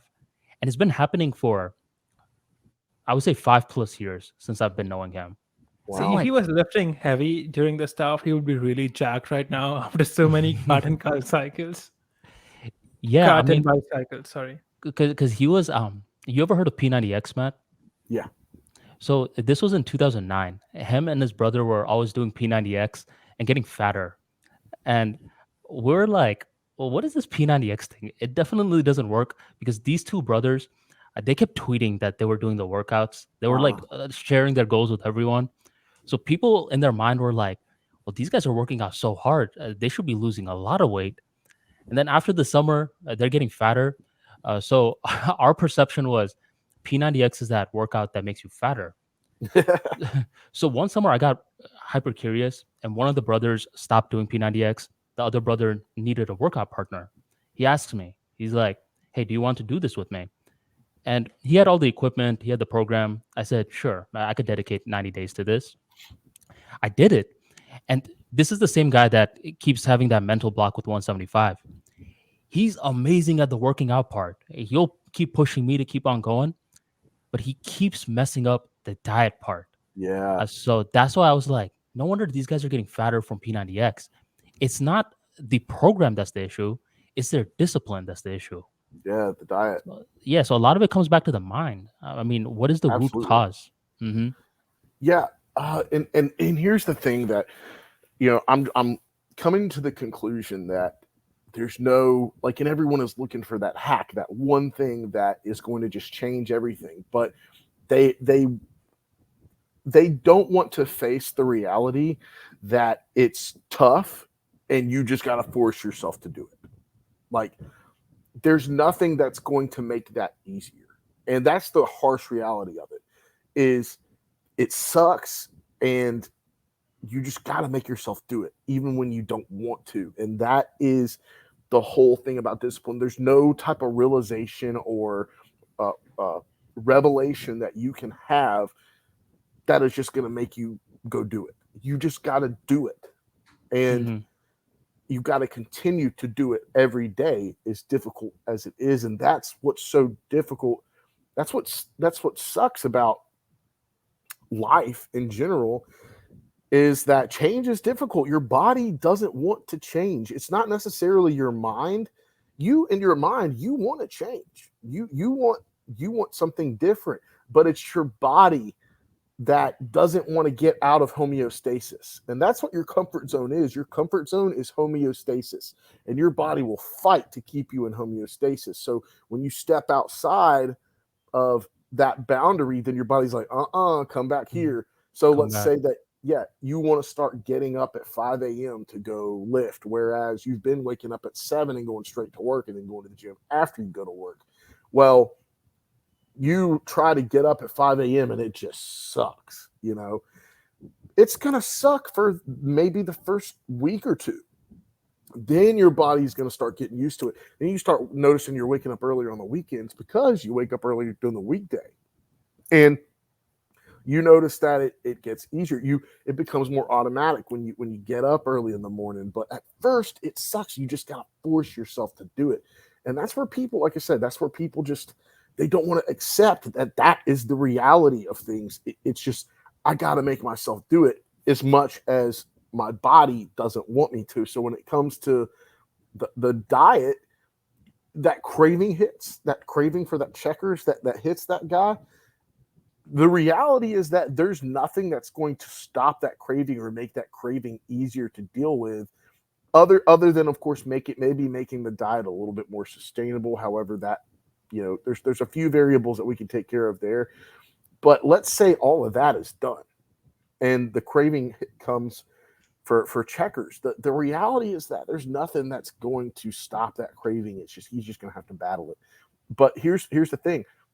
The more you abstain from that cheat meal, the easier it gets to abstain from it, because your body is expanding that comfort zone. So if you could just get past those first few cravings when they hit, then they become less and less potent as you move forward. And that's just how your body adapts. And it's like I said, it's not more so the mind than it is the body. Because like I said, your mind, in your mind, you don't want to do that. You don't want to cheat on your diet, but your body is the one that's saying, one bite is okay, and things like that. So the body is, and that's kind of the battle throughout your entire life, is your mind fighting your body, and you just gotta force yourself. You gotta fight. That's what it is. It's a fight. Matt, but there are ways where you can say have some cheat meals every once in a while keeping the damage minimal and retaining your sanity. And I'm sure you must have discovered some of them. So what ways do you use to actually cheat a bit while not doing the mistake that I was doing a couple of years ago, that was reversing an entire week's worth of progress for a pizza? So I'll give you an example of what I'm asking you. For example, if I'm going to have a cheat meal, I'll increase my steps from 10K to 15K and maybe get a Subway or something which doesn't have a ton of calories. Like one Yeah. sub is like 300-400, so I can have two subs and it's a cheat meal. Yeah. So Yeah, no, that's and that's the reason why a lot of fitness professionals aren't big fans of cheat meals, because we never want to encourage cheating. Cheating is not good, no matter the way you look at it. And what we've done instead is we've created what we call refeed meals. And I'd say that the difference between a cheat meal and a refeed meal is, a refeed meal is controlled, it's methodical, and you know exactly how much you're getting and what you're getting. With a cheat meal, you're throwing everything out the window and eating that meal no matter what. And the problem with that is that cheat meal could be the trigger that sets off that week of reversing, So you want to avoid anything that is going to trigger that, like, for example, I'm a big fan of flexible dieting, but when it fits your macros first came out, maybe back in like 2015, 2014, whenever it was, I started doing it, and I was trying to fit things into my diet, like Pop Tarts and Nutella and things like that, because it did fit my macros. The problem was that when my calories were lowered, it was difficult for me to fit those things in. So, for example, Nutella, love Nutella. I'm Italian. I love my Nutella, but I can't have it because if I just have one serving, I can't just have one serving of it. I gotta have more. I gotta indulge. So I have to leave it on the shelf at the grocery store. I would try to fit uh, one tablespoon of it into my diet, and it was just a tease. It's like, no, I gotta have more of it. You So got blue balled that's by Nutella. yeah, and so it would yeah, and so it would set off a damn massive overblown cheat meal where I'd have just tablespoons of it. And when that jar of Nutella was gone, it was like, okay, I can't have this anymore. I can't even buy it. Don't even bring it into your house. Don't pull it into your environment. Control your environment. Control the controllables. So it's all about eliminating those chances for you, and that's uh, part of being your own best teammate, being your own best friend, and looking out for yourself is control the controllables and don't set yourself up for failure. Me having a jar of Nutella in the pantry was setting myself up for failure. So what I had to do is I had to just walk past. I couldn't even think about getting it at the grocery store. Just leave it there. If it's out of reach, if it's not easy to access, then I'm not going to have it. If I put as many obstacles in the way to get to it as I can, I'm not going to cheat. So it's setting yourself up for success in that way. I noticed that the easiest way I found to deal with cravings was essentially to eat something else. In the sense that when you're hungry, you crave Yep. a lot of junk. But if you eat something like a cucumber or something that has like no calories but has a lot of volume, like popcorn, you kind of stop craving it. And usually the cravings are for high carb foods and high fat foods. So typically it's like you're already depleted and you need carbs, and this is your body asking for carbs. So you could have a banana or something and the craving would disappear. Yeah. No, that's partly what the refeed is we're avoiding that trigger. So if it's that trigger food that's going to set off uh a cascade of cheat meals that just sets up that week of reversing all the progress that you made, that's the meal that we want to avoid. So instead, substitute it for something that's smarter. So instead of going out to have a pizza, maybe grill yourself a steak, something that's still going to satisfy the craving, but it's not going to ruin everything. And you also, like I said, it sucks. It's got to be hard. So even though you really want that pizza, have that steak instead, and the next time you have the craving for that pizza, it won't be that bad. And then the next time after that will be even less. And then the next time after that, and it'll become where just like it doesn't even bother you. I don't want pizza. I don't care to have pizza. It's been so long since I've had it that there's no craving anymore. So that's where you want to get to. Speaking of pizza, you know how everyone likes pizza, right? Yeah. But Mhm. that's not actually true. And I discovered this by accident. I'll tell you a bit of my background. So, my father used to be a farmer in rural India, and after I was born, we moved to the city. So, I had the privilege of growing up in the city, going to an English medium school, etc. So, that's how I learned English. And I kind of grew up in the city eating some Western food. So, I kind of had access to pizzas, burgers, etc. Yeah. as a kid, and I liked them. But when I have my brothers and sisters visit me from my village, and I took them out to have pizzas, they hated it. Like they're like, "What the hell is this? This tastes like garbage and chemical." So for Really? their tongue, they couldn't handle a burger. They're like, "There's something weird about it, something very chemically, and it's too strong in taste. I don't like it." And they had one bite of pizza and left it. And this was like maybe 10 years ago. So I was like, glad, okay, I'll have your pizza still. More food But for you.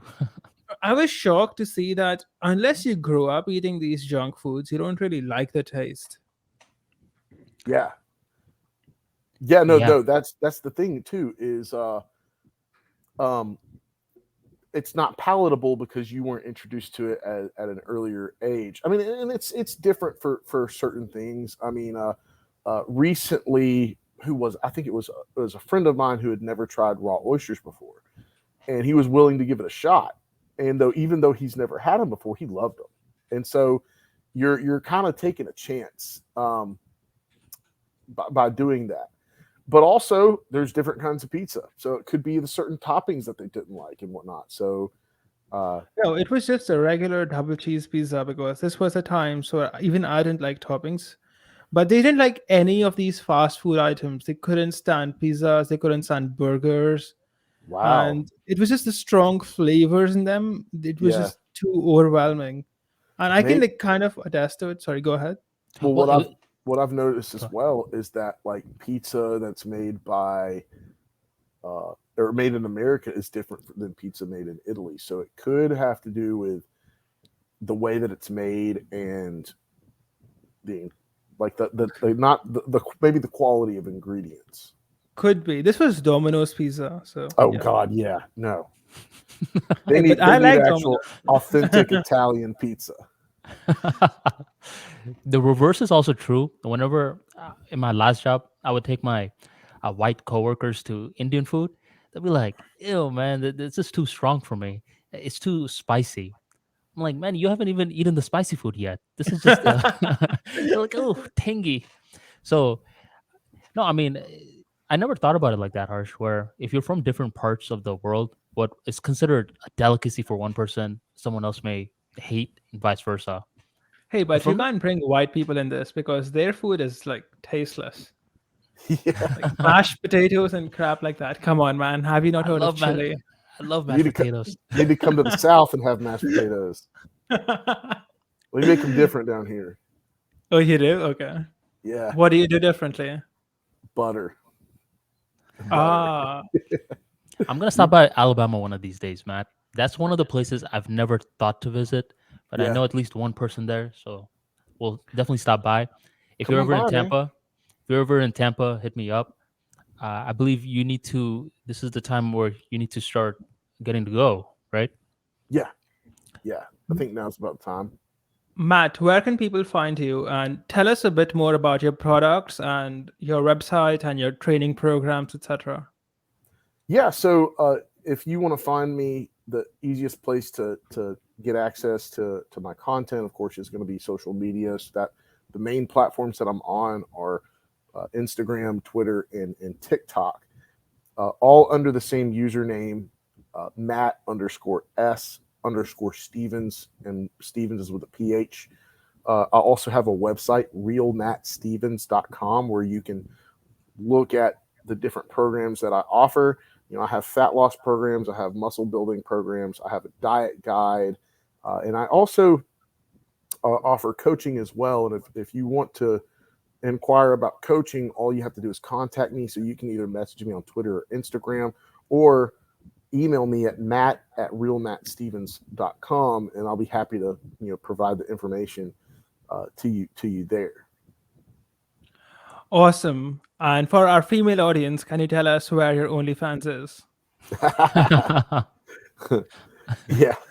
Yeah, I actually was reached out to by an R&D agent at OnlyFans, but he was trying to, because OnlyFans was originally for uh, content creators, and it just got overtaken by thoughts, and so now it has this stigma surrounding it, and they're trying to rid themselves of it, but I think the cat's already out of the bag on that one. My barber told me that. Like after he cut my hair one time, he was like, "Hey man, you should subscribe to my OnlyFans."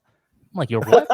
He's like, "No man, he's like, I paint. You said you wanted to see my paintings." I'm like, I thought OnlyFans was. Never mind. I just ran out of there. Yeah, yeah, Hey, that's the hey, you thing. never know. Maybe he was shocked that you weren't like into OnlyFans, and this was his way of covering up. What were you talking about to that barber, man?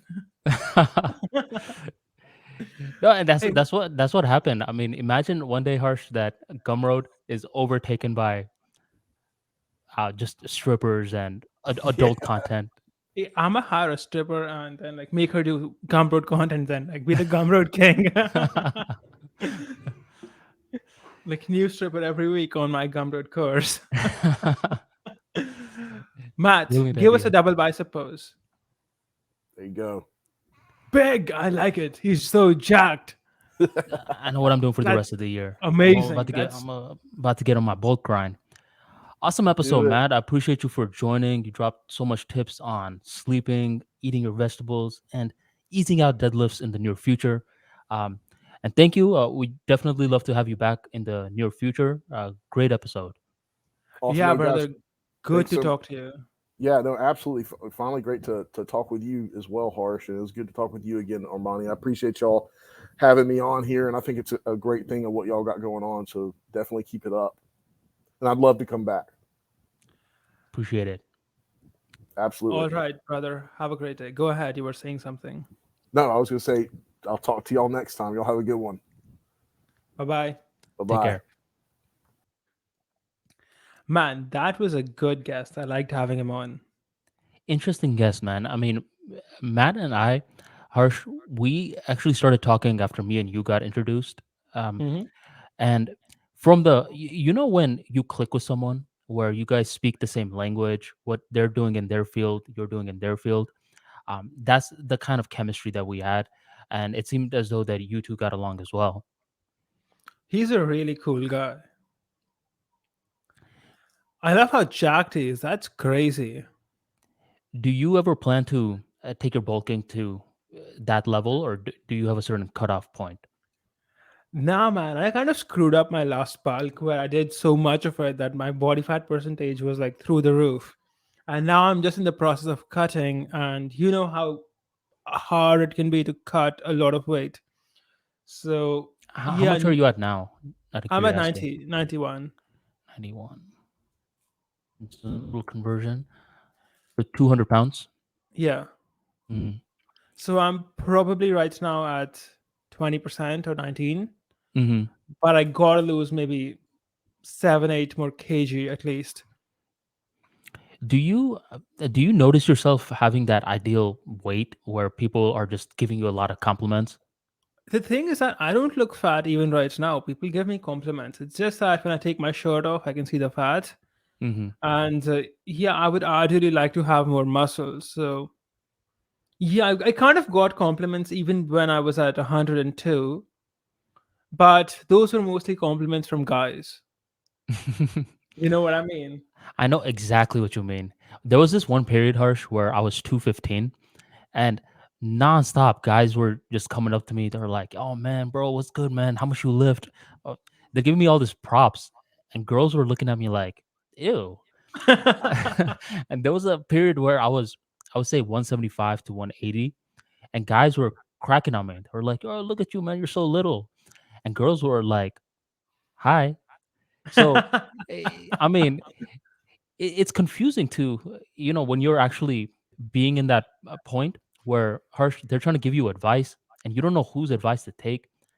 How much of lifting and bodybuilding do you think you need to be introspective for? Wouldn't you say it really comes back to you, what you want? See, if you want women, you need to be shredded, cut, lower body fat. If you want to impress men, you need to be stronger, bigger, etc. And of course, you need to be strong and big to impress women too. But women will prefer someone who is more ripped than someone who's bigger and stronger. Like there is a cutoff where big is too big for women, and this thing doesn't exist for men. Like the bigger is better for men as far as men are concerned. So I would say there's a dichotomy there. It depends on the person's goals, though. I will say most people lift weights to look good. And yeah, for them, lower body fat is better than high body fat, high strength. Mm-hmm.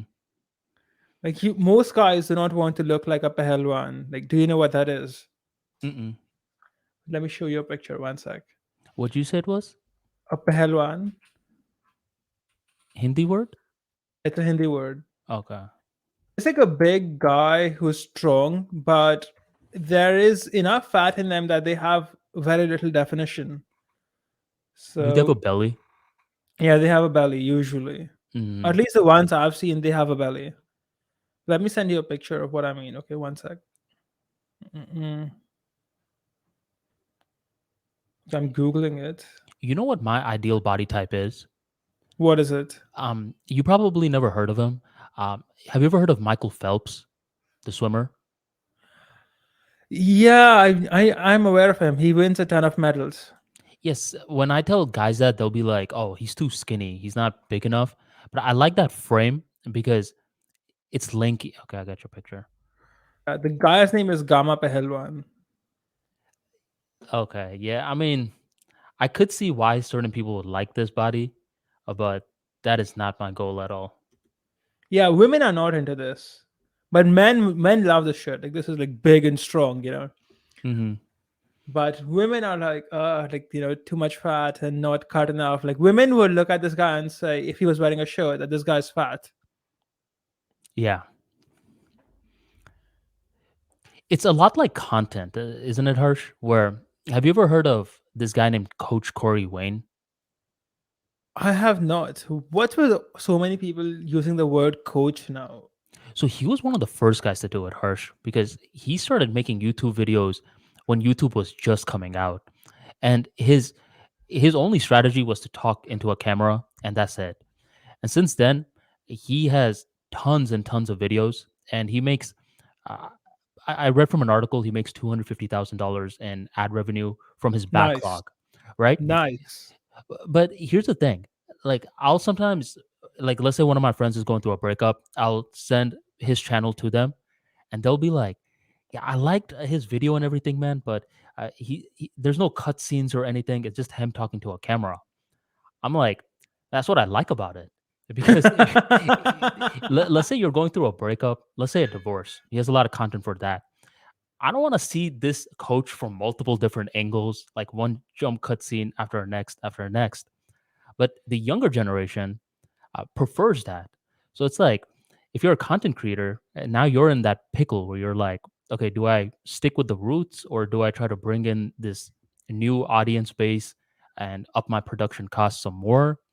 I checked out the coach Corey Wayne's channel recently, and it's still the same exact formula. He literally sits on his butt, gives advice, turns the camera off, and uploads the video. And he's one of the most consistent dudes I've ever seen. Man, I can say one thing though. If it's not broken, don't fix it. Hmm. So if it's working for him, it's working for him. But if it stops working, then he needs to change something. Right.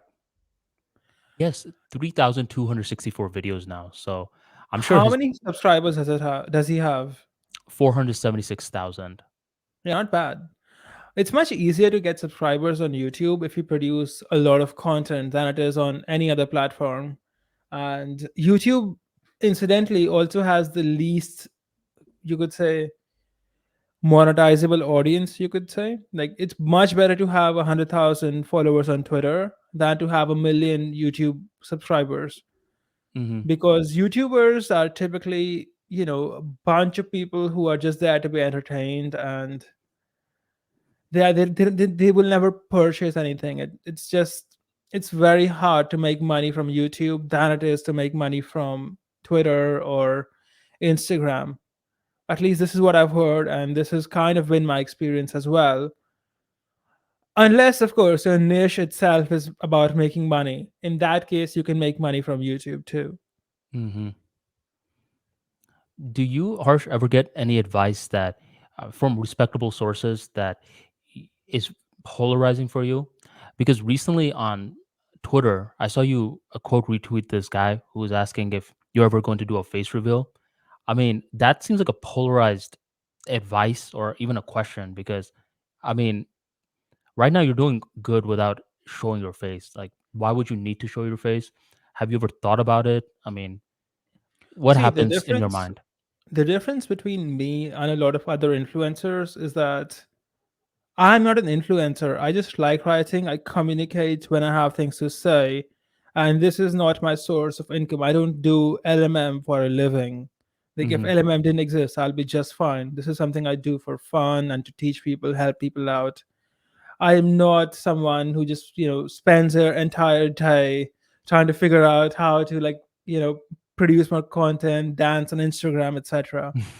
So I have I different hate that goals. phrase, influencer.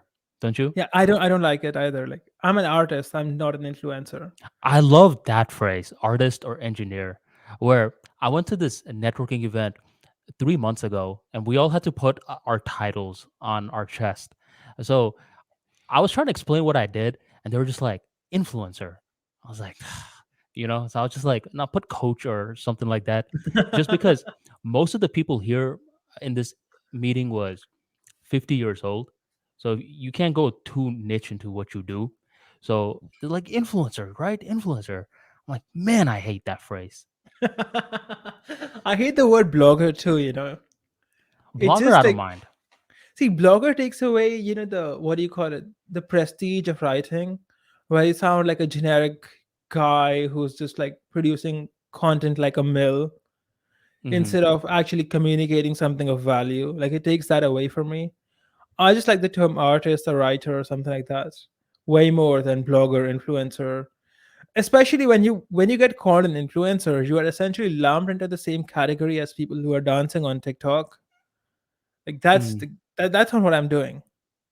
yeah. So I don't see an advantage for showing my face. Like, I don't see what I would get out of it. Like, the only people who are like show your face are essentially people who are, these like random people on the internet, and they're like really mad for some reason at everything. And for them, it's like really important that you show your face. Like, what difference would it make? Like, would it change anything that I say? Hmm. Would it, like, what would that change? So I think it's just virtue signaling or some way to question your credibility, even though it's like you are the one following me. If you think it's important for you that someone shows their face, then just click unfollow. Hmm. And it's not like someone showing their face is like, it doesn't increase the likelihood of honesty. For example, every single politician out there shows their face to every single person in the world, and we know that they are the least honest people out there. So I will say that there's an element of low IQ and, some amount of virtue signaling on people's part when they're like, "What, you're not right because I can't see your face." Like, Satoshi Hmm. is anonymous, right? And that's just how it is. So you got to use your own brains and not just trust people because they're showing their face. Like, I can go ahead. Well, I was gonna ask where you said right now it's a lot of these angry guys that are giving you that command like show your face, show your face. Has there been any account that you respect that's like, hey, now it's time to show your face? Yeah, a lot of people have said that, but the thing is that usually these guys are under the misconception that this is what I do for a living, and Right. it's not. Hmm. That's the So toughest part when you're getting advice from just haters. It's whatever. It's like, all right, man. I mean, just keep moving.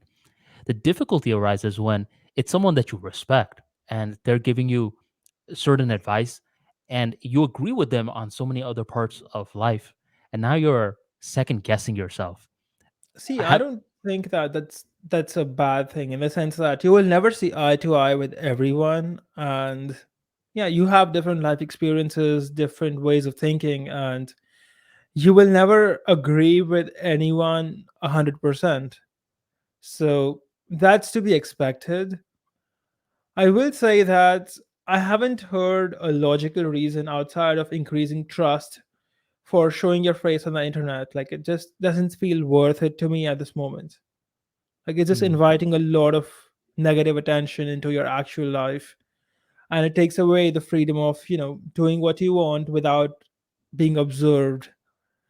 For example, if I make a mistake in real life, let's say that I get into a fight, it doesn't become a thing on YouTube. Like, people just forget two random guys who got in a fight. hmm. But when you're popular, then you gotta watch your steps, you gotta watch what you say. You can't have mistakes that are public. And, so it's better to be anonymous. You live a happier life. I will say that, in my opinion, at least. Yeah. And this is where it comes back to. you have to know thyself. Where have you ever heard of this guy named Piers Morgan? The name rings. Like, the name sounds familiar. Does he work at the bank, the JP Morgan bank?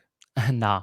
So he's this British journalist. He came to the U.S. He made a lot of noise in the U.S. for being this provocative journalist, and he did this in-depth interview recently, where he talked about ever since he was a little kid, he wanted to be famous. He said that when he was a little kid, instead of visualizing, he'd get pieces of paper and practice giving autographs. And as I'm hearing this, I'm like, this literally sounds like a nightmare to me. I don't want to leave my place and I'm getting swarmed by paparazzi, signing autographs, etc. But this guy, like, that's his goal. Like, that's what he wants to do for the rest of his life. He chased his goal. And in some ways, I mean, you could say he's successful uh, uh, depending on the goal that he set for himself. But you ask a guy like me, I would say you chasing fame, that's not a worthy goal in my eyes. So it's not as though that his goal is useless because I'm just another guy, right? It just goes on to show that everyone's different. Where your philosophy is like, I'm not even trying to become famous in the first place because I enjoy my freedom a lot. And then there's this other guy who's like, I want to become famous. So you also have to understand who you're taking advice from and what their goal is. What is the operating system that they are moving with? See, I'll tell you what. I have some friends who are actually celebrities here in India, Hmm. and they like the money, but they don't actually like the lifestyle, in the sense that they can't go out to a lot of places, like a lot of like good food, cheap places, and they can't actually have fun like normal people because of the fact that they're celebrities and people crowd around them. So if you're out with them, random people will show up and ask for a sign or something, and they have to get up from the meal, take a sign, and give the person this signature, take a photo with them, and imagine doing that repeatedly while you're eating. You just can't go to a any restaurant you want to. You have to like stick to extremely expensive places, and it just takes away a lot of options in life. And for example, recently on Sunday, I was trekking, and I was trekking for about 8 or 9 hours. I met a lot of new people. If I was a celebrity, I would get so annoyed in my trek if people kept asking me to take photos with them. Like, that would take the pleasure out of trekking. Hmm. So I know a lot of these people who are famous, but they don't enjoy being famous. And some of these people did dream about being famous as a kid because they were naive and they thought fame equals more money, which it does. But you just don't know the downside of this stuff until you actually see it. I'll tell you a real life story. So for the most part, anyone who follows Armani Talks, for the like the bigger picture, they're highly decentralized. So there's people in Africa, there's people in Australia, in India, etc. So when I leave my crib, I'm not getting swarmed by paparazzi or anything like that. I enjoy that. I'm a low key private sort of individual. What happens though is anytime I'm going to an event that's centralized, let's say a wedding, and one of my fraternity brothers watches my YouTube videos, he begins telling everyone in the wedding, they're like, "Oh, you don't know Armani? Like, he gives public speaking advice. He gives advice on how to become a better writer, etc." I'm like, dude, I'm trying to go to the wedding so I could chill and enjoy myself. And literally, dude, I'm going into the wedding, and a bunch of these bridesmaids and grooms are coming to me. They're like, I'm so nervous before my speech. Give me a pep talk. I'm like, dude, man, I'm literally just trying to enjoy myself. So I'm giving them a pep talk. And then later on, they're watching my YouTube channel. By the way, subscribe, Armani Talks. And uh, they're like, wow, I hold you to such a high regards. I mean, this is great advice. And I could see why certain individuals like that, and I still appreciate that. But I could also see how it could get annoying, where you're just trying to unwind. I'm not anyone's idol. I'm not anyone's like role model or anything like that. I'm just a guy that's trying to report on my experiences, share it, and I'm just trying to chill.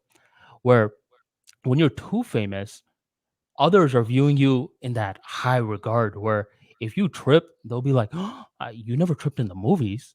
And it's like, dude, I'm a person too. I'm not this perfect guy. So because there's a bunch of celebrities that live in uh, the Tampa area, and there's this World Wrestling Entertainment wrestler named Batista. Have you heard of him?